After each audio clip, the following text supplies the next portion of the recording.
Picture this, you're scrolling and you land on this video. Beige kitchen, open windows, drapes moving in the breeze. The woman on screen has this slow, calm way of speaking. She's showing you her morning, jars of things that she's made herself. She's talking to her sourdough starter like it's a beloved family member. The lighting is definitely doing something, and the comments are full of people absolutely losing their minds. This is the life I want. Please send the guide. I need to start over. And now I have felt it too for a second, for a very real and genuine second. I wanted all of it. Then she pulled out a bag of sugar and cheerfully declared that you could make brown sugar at home. Just like that, I'm back. I'm done. No, thank you. What?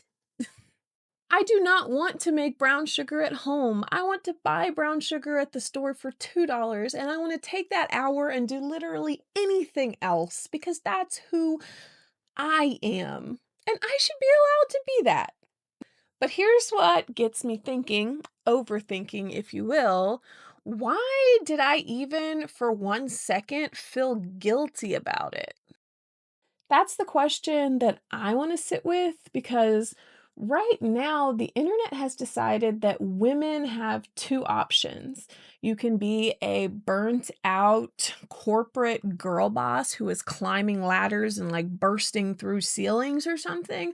Or you can be a traditional stay at home wife who bakes sourdough while wearing linen and lets her husband make all of the decisions.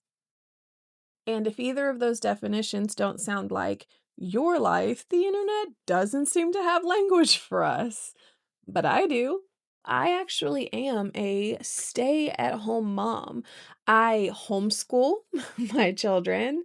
I run and build successful businesses. And I am a raging feminist. I passionately hate the patriarchy and everything about it. I'm very anti hustle culture. Is that all? I'm extremely political. This combination of traits breaks a lot of the internet's sorting systems because we love a binary, right? So, of course, women seemingly only have two options. You have box A, which is your girl boss, your corporate, ambitious, productivity is like your. Why am I doing that? Productivity is like her personality. She hustles until she wins or she collapses. And then you also have box B. This is your Tradwife. Homemaking is all she cares about because that is her only calling. The husband is the head of her household. Domesticity is devotion. Most real complex women don't strongly want to be in either box. They want pieces of things. They want the slowness and they want ambition. They want partnership and they want independence. They want to care about their families without disappearing into them. And they want to build something without burning themselves down in the process. I mean, is that too much to ask? So here's what Tradwife content is reacting against, and I think it's worth naming it correctly. Girl boss feminism or neoliberal feminism, if you want to go and get all nerdy and academic, is what happened when feminist language got absorbed into the corporate culture. The basic idea became women are empowered when they succeed within capitalism. So climb the ladder, lean in, have it all. You can be a CEO and a mom and keep your house spotless and maintain your relationships, your credit score, and your macros. You can do it, girlfriend. And for a while, that messaging had real traction because representation matters. And suddenly we got to watch all of these women reaching the tops of industries in which those doors had never historically been open to women. But that framing really just skipped over the systemic structure that was underneath. It didn't ask why unpaid labor still falls almost entirely on women. It didn't ask why a woman's career suddenly takes a hit after having kids, but her man's doesn't. It didn't ask why balance keeps being framed as like a personal skill that we can somehow practice and get better at and strengthen it, when in reality, it's just a policy failure. Black feminist writer and cultural critic Bell Hooks called it faux feminism, corporate success with a feminist bow tied on it. So when this trad wife content resurgence just rolled in and said, "Hey, what if you just didn't?" I mean, I understand why it resonated. We're tired. I genuinely do.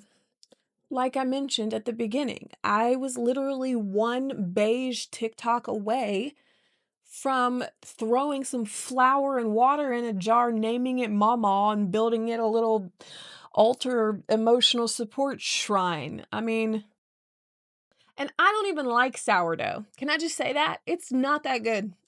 Why don't you have a piece of bread and maybe you'll calm down a little? So let's talk about trad wives because it's not one thing. This is actually where it gets complicated because trad wife could be a multitude of things, and the internet keeps treating it like it is a single thing. I look at trad wife content and I see two different women getting collapsed into like the same category or like niche of content. The first one I would for sure call the ideological trad wife. She is explicitly political. She believes submission to a husband is like theologically, I don't even know what she thinks, honestly. Her bubble frames feminism as harmful to women and families. That version exists. It has like a super real ideological pipeline. So we shouldn't be casual about it, of course. But the second type that I sometimes think just gets dumped right into this category, I think she's just mostly crunchy. Like, she's making everything from scratch. She's raising chickens. She's got a homestead. You know what I mean? Like, she's excited about fermentation. Like, that's different, in my opinion. Woman number two is living this like hyper domestic lifestyle and she's documenting it beautifully online. And she might not be pushing any ideology at all. I mean, she genuinely just wants to make her own damn brown sugar, which, I mean, power to her. But these two women are not the same. The aesthetics for sure overlap. The linen is similar. The kitchen content is similar. They both seem to really spend a lot of time in the kitchen. So they get treated like they're the same person. And that's a problem because much of the panic around trad wife content seems like it's aimed at the second woman in that category, in that trad wife category. While the real concern is actually with the first one. I recently moved to a new city. We are in North Carolina, so it's Bible belty, I guess. And when I was looking for homeschool communities, I mean, I ran into spaces. It's so strange. There are spaces that will make you sign entire doctrines of faith before, like, you could, and it's like, what? See, that's not an aesthetic, that's an ideological filtering system, and we were just filtered right out, which is fine. A University of Hawaii study on TikTok's hashtag tradwife content found something that tends to surprise a lot of people. Nearly half of the creators that they sampled were women of color, and most were in their 20s and 30s, not the 1950s white housewife cosplay that the stereotype assumes. Nevertheless, the anti-feminist framings, those still manage to run consistently through the content. The rejection of what they called boss babe culture is still very much real and present in all of that content, or in much of that content. I want to return to the video I described at the beginning because I think the way it works emotionally is worth naming. These videos are not just pretty, they're also peaceful. Over here in reality, where most of us live, women are exhausted. The data is consistent on this. Women still carry significantly more unpaid labor than men. Globally, women do roughly twice the unpaid work, which means leaning in at work often means you run a full second shift at home afterwards, quietly and without counting it as work. So when Tradwife content shows up and says, "What if life could just be slow?" That doesn't land in the brain, that lands in the body, and it feels like relief. And a UK survey from the Global Institute of Women's Leadership found exactly that. Most young women attracted to trad wife content are drawn to the calm, the slower rhythms, the from scratch cooking, the presence. Fewer than 8% said they actually want to adopt a trad wife lifestyle. Almost nobody said they were attracted to men as decision makers. Smart, smart testing pool. And because honestly, that tracks. The thing women are fantasizing for is definitely not male supervision. It's rest. It's rest. You can keep the husband, headship, just you can keep all of that. I just want some soup, some silence. I don't, ugh. And that is a completely different conversation from the one that's happening online. The question stops being, are trad wives bad? And it becomes more so, why are so many women like hungry for this rest? That this weird TikTok aesthetic feels like some sort of lifeline to them. Why are we so drawn to this? That's the better question. Here's something that I keep coming back to that you might also find interesting. A significant portion of women creating trad wife content are running businesses. And that involves brand deals, affiliate links, engagement tracking, managing content calendars. It's a job. Some of these trad wives are producing serious income. Let's talk about assumptions. Someone once said to me, and I won't name the context, but you can probably picture it. They said, "You're so lucky that your husband lets you stay home." Bitch, I make six figures. I employed people. Said business was a Bible study business, and I am now a deconstructed former Christian, so I no longer have said business because I am a woman of integrity. So I share that because I think that the comment in and of itself is super revealing. It shows the assumption underneath that a woman at home is being provided for, that staying home means you must be financially dependent, and that the labor of running a household, educating children, and building businesses from your kitchen table does not count unless there's an employer signing off on it. I don't think so. Both frameworks erase this, by the way. Girl boss culture devalues domestic labor because it doesn't happen inside of corporate structures. And the ideological version of Tradwife culture asks you to hand over your financial independence as a feature, not as a bug. Both of these measure a woman's worth through the wrong lens. And this keeps showing up in smaller ways too. The way that motherhood gets turned into this moral competition, gentle parenting, whether you spank, don't spank. Please don't hit your kids. What the fuck? Does spanking actually work? No. And this is really important for people to know is the data is clear on this. And no child development researcher would ever tell you that spanking is a good idea at this point. It only leads to negative behaviors. Anyways, whether you give your kids gendered toys, whether you raise your boys with these weird, rigid masculinity rules, or you just let them, I don't know, be kids, I have been judged for all of it.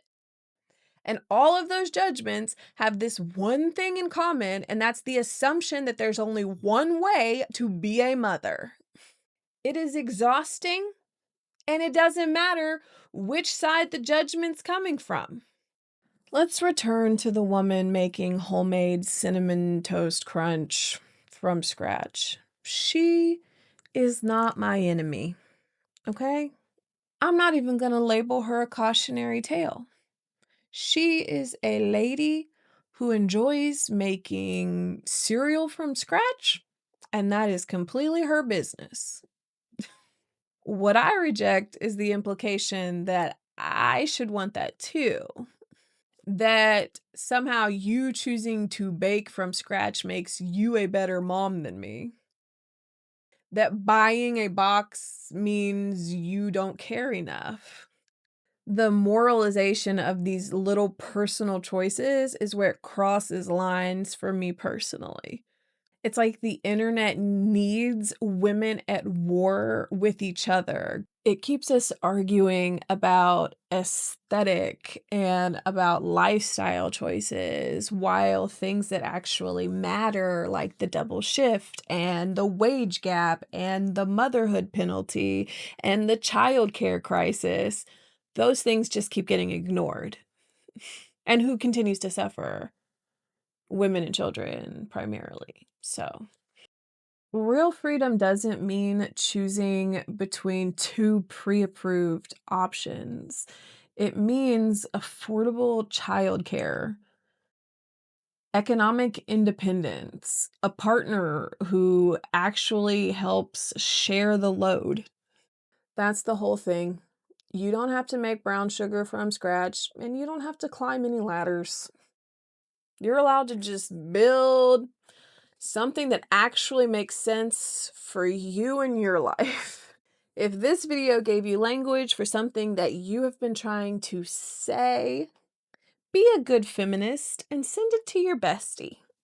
Thank you for overthinking fake choices, beige kitchens, and women stuck in the middle with me today. And why don't you do something nice for yourself today? Like let mama fend for herself and you go have a nap. You deserve it.